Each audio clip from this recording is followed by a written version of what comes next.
રાજગુરુની ચાલ. મારી ચેનલમાં નવા છો તો મારી ચેનલને લાઈક કરો, શેર કરો, સબસ્ક્રાઇબ કરો. ધન્યવાદ. રાજા કૃષ્ણદેવ રાયના દરબારમાં તેનાલીરામની બુદ્ધિમત્તા અને ચતુરાઈની વાતો ખૂબ પ્રખ્યાત હતી. આ જ કારણ હતું કે રાજગુરુ તેમજ રાજ્યના ઘણા બ્રાહ્મણોને તેનાલીરામ પસંદ નહોતા. તેઓ વિચારતા હતા કે નિમ્ન વર્ગના બ્રાહ્મણ હોવા છતાં તે પોતાના જ્ઞાનથી તેમનું અપમાન કરતો રહ્યો. આ કારણથી બધા બ્રાહ્મણોએ મળીને તેનાલીરામ પાસેથી બદલો લેવાનું વિચાર્યું અને રાજગુરુ પાસે પહોંચ્યા. બધા બ્રાહ્મણો જાણતા હતા કે તેમની જેમ રાજગુરુને પણ તેનાલીરામ પસંદ નથી. તેથી આ કામમાં રાજગુરુ ચોક્કસ મદદ કરશે. બધા બ્રાહ્મણોએ રાજગુરુને પોતાની લાગણી જણાવી અને સાથે મળીને તેનાલીરામ પાસેથી બદલો લેવાની યોજના બનાવી. તેણે વિચાર્યું કે શા માટે તેનાલીરામને પોતાનો શિષ્ય બનાવવાનું બહાનું ન બનાવવું. શિષ્ય બનાવવાના નિયમો અનુસાર શિષ્ય બનનાર વ્યક્તિનું શરીર બળી જાય છે. આ રીતે તેમનો બદલો પણ પૂરો થશે અને પાછળથી બધા તેને નિમ્ન વર્ગનો બ્રાહ્મણ કહીને પોતાનો શિષ્ય બનાવવાની ના પાડશે. આ સાથે તેઓ તેનાલીરામને પણ અપમાનિત કરી શકશે.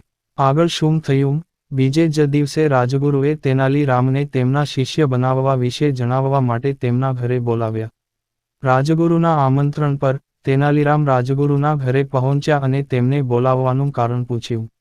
રાજગુરુએ કહ્યું, તમારી બુદ્ધિ અને જ્ઞાન જોઈને હું તને મારો શિષ્ય બનાવવા ઈચ્છું છું.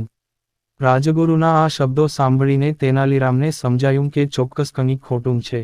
તેણે રાજગુરુને પૂછ્યું, તમે મને ક્યારે શિષ્ય બનાવશો? રાજગુરુએ કહ્યું, આ શુભ કાર્ય માટે મંગળવારનો દિવસ યોગ્ય રહેશે. રાજગુરુએ કહ્યું, તેનાલીરામ, તમે મંગળવારે આ નવા વસ્ત્રો પહેરીને આવજો.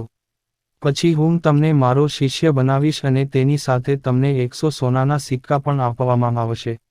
રાજગુરુની વાત સાંભળીને તેનાલીરામે કહ્યું, ઠીક છે, તો હું મંગળવારે સવારે તમારા ઘરે આવીશ. એમ કહીને તેનાલીરામ પોતાના ઘરે ગયા. તેનાલીરામે રાજગુરુને જરા પણ અહેસાસ ન થવા દીધો કે તેમને તેમના શબ્દો વિશે કોઈ શંકા છે. ઘરે આવ્યા પછી તેનાલીરામે તેની પત્નીને આખી વાત કહી.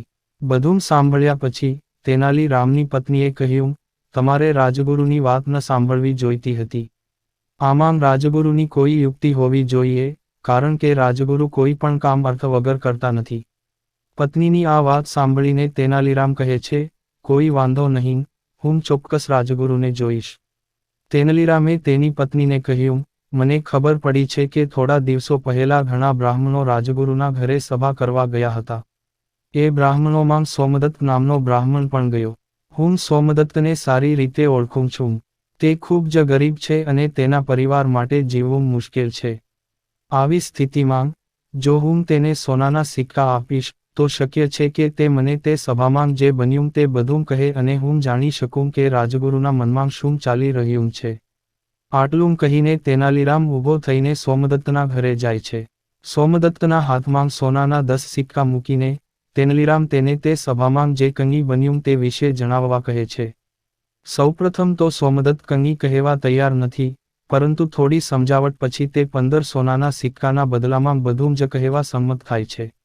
રાજગુરુએ તેમની પાસેથી બદલો લેવા માટે તૈયાર કરેલી આખી યોજના જાણ્યા પછી તેનાલીરામ રાજગુરુને પાઠ ભણાવવાનું વિચારવા લાગે છે. ત્યારબાદ મંગળવારે તેનાલીરામ રાજગુરુ દ્વારા આપવામાં આવેલા કપડાં પહેરે છે અને તેમના શિષ્ય બનવા માટે રાજગુરુના ઘરે પહોંચે છે.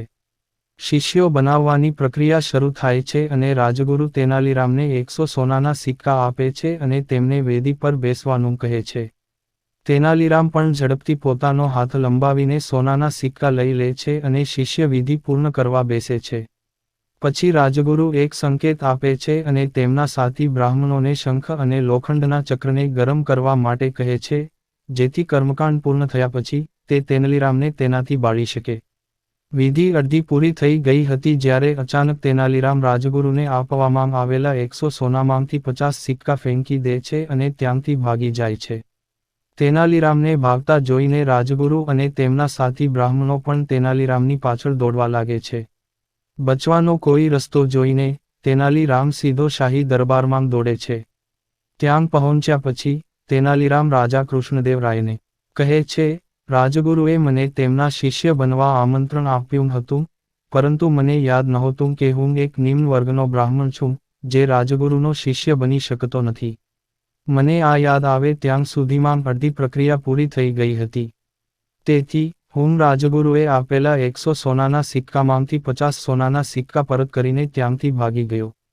છતાં રાજગુરુ જાણી જોઈને મને કલંકિત કરવા માગે છે, જ્યારે વાસ્તવમાં હું તેમનો શિષ્ય બની શકતો નથી. જ્યારે રાજગુરુ રાજદરબારમાં પહોંચ્યા તો રાજાએ તેમને આ વિશે બધું પૂછ્યું. ત્યારે રાજગુરુએ પોતાનો અસલી ઈરાદો છુપાવીને રાજાને કહ્યું, મને પણ બિલકુલ યાદ ન હતું કે તેનાલીરામ નિમ્ન વર્ગના બ્રાહ્મણ હતા.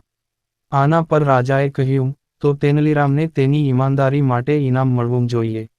આમ કહીને રાજાએ ઇનામ તરીકે તેનાલીરામને 1000 સોનાના સિક્કા આપ્યા. વાર્તામાંથી બોધ. આ વાર્તા આપણને શીખવે છે કે મગજનો ઉપયોગ કરીને સૌથી મોટી સમસ્યાઓ પણ સરળતાથી ઉકેલી શકાય છે. પૂરી વાર્તા સાંભળવા માટે ધન્યવાદ.